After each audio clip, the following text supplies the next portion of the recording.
This video is sponsored by JetTip, now available on the App Store and Google Play.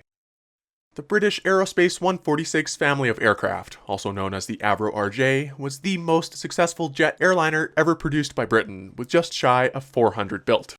This rare example of a four-engined regional airliner first flew in 1981, with three variants designated the BAe 146-100, 200, and 300. The 146-100 could seat between 70 and 82 passengers, 85 to 100 for the 200 model, and 100 to 112 for the 146-300. Marketed as the Whisperjet, it was designed with short field performance in mind, and uses four low-powered turbofans, making it exceptionally quiet. With its steep approach capability and these low noise characteristics, it served a niche operating into airports like London City. In 1992, an improved version known as the Avro RJ replaced the 146, with newer engines and a modernized flight deck.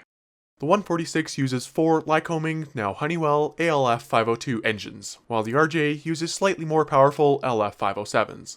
The RJ70 replaced the 146-100 model, the RJ85 replaced the 200, and the RJ100 replaced the 300. Eventually, around 220 BAe 146s were made, along with 160 or so Avro RJs.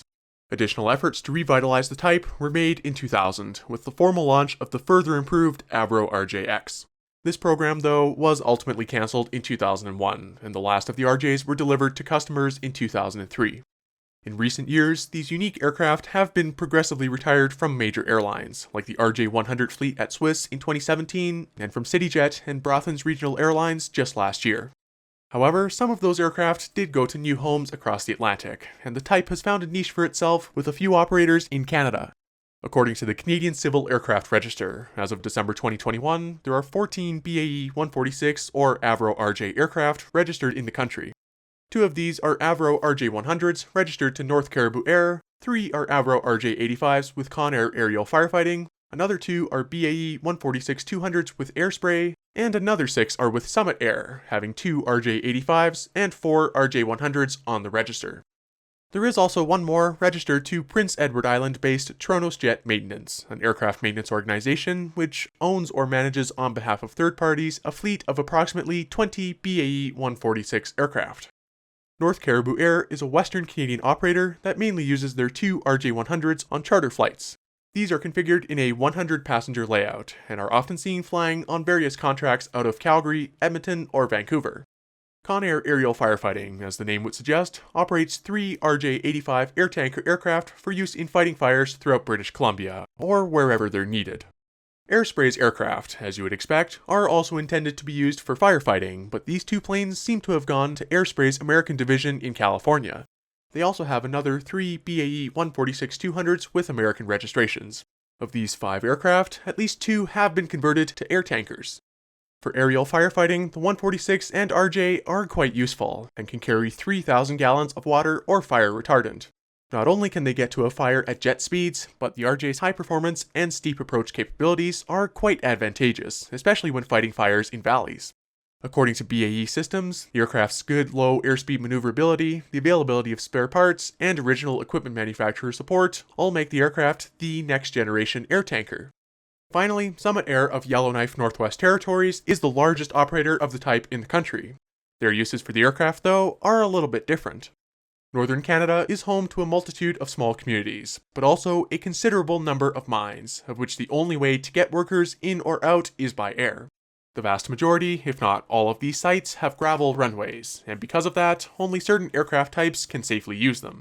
One type that's done so for decades is the Boeing 737-200, but only because its smaller, older engines allow for a gravel kit to be fitted, which prevents any loose gravel from entering and damaging the engines. However, the 737-200 is a much older design from the 1960s, and is still around today, but ultimately is in need of replacement. Very few civilian jet aircraft are able to use unpaved runways, but thanks to arguably some over-engineering by the British, the 146/RJ is one of those types. Because of that, Summit Air saw an opportunity. In 2014, they added a 90-seat Avro RJ85 to their fleet, as part of a partnership to serve the Diavik Diamond Mine in the Northwest Territories. They also entered into a partnership with First Air, using the RJ85 on some of First Air's scheduled flights out of Edmonton. In 2015, Summit Air completed a lengthy and expensive gravel runway certification program for the RJ, obtaining a supplemental type certificate for those operations. That same year, a second RJ85 was added to the fleet, as the aircraft's lower operating costs and unique capabilities drew considerable interest from the mining and energy sectors. The Avro RJ's gravel kit is not quite as distinctive as the 737-200s, but one way you can tell is by looking for a guard behind the nose wheel.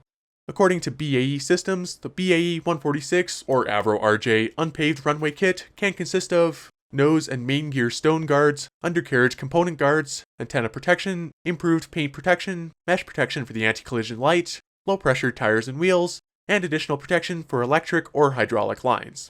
As for the engines, well, thanks to the high wing design, they're kept well clear of the runway surface, which mitigates the possibility of ingesting loose gravel. Other components of the airplane, such as the built-in stairs and APU, make it virtually self-sufficient, reducing the need for any ground handling infrastructure at these remote airstrips. Plus, if need be, the aircraft is capable of being ferried on just 3 engines. Also, I think it's fair to say that having 4 engines in these remote areas of Canada may very well be another selling point for Summit. In 2017, Summit Air added its first RJ100, configured to carry 111 passengers, and opened up even more possibilities. A second RJ100 was added in 2018, and a third one joined the fleet in 2021. In January of this year, Summit also bought 2 more RJ100s from Brothen's Regional Airlines, and although one of those is on the Canadian register, as far as I can tell, both are still parked in the UK for now. Summit Air's fleet of Avros were all built in the mid to late 1990s, and they described the RJ as being the only next-generation gravel-capable jet aircraft, and that it has an in-service airframe life remaining for at least another 10 to 15 years. Despite the drawdown and retirement of these 4-engined aircraft around the world, it's safe to say that these small quad jets have found a niche here in Canada.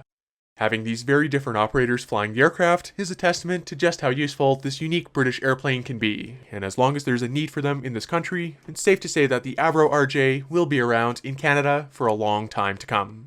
So, if you're an aviation enthusiast or plane spotter, you'd probably want to know the next time an Avro RJ shows up at your local airport, and that's why this video is sponsored by JetTip. JetTip is a flight alert service for plane spotters that analyzes air traffic for any unusual flights. If a rare aircraft's coming into an airport that you've set alerts for, you'll get notified through email or through a notification from the new JetTip app. I've personally used JetTip to catch some super special airplanes, and it really is one of the most useful tools a plane spotter can have.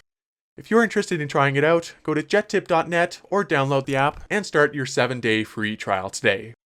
Thank you so much for watching this video, to JetTip for sponsoring, and to my friend Brandon for those Conair photos. See you next time.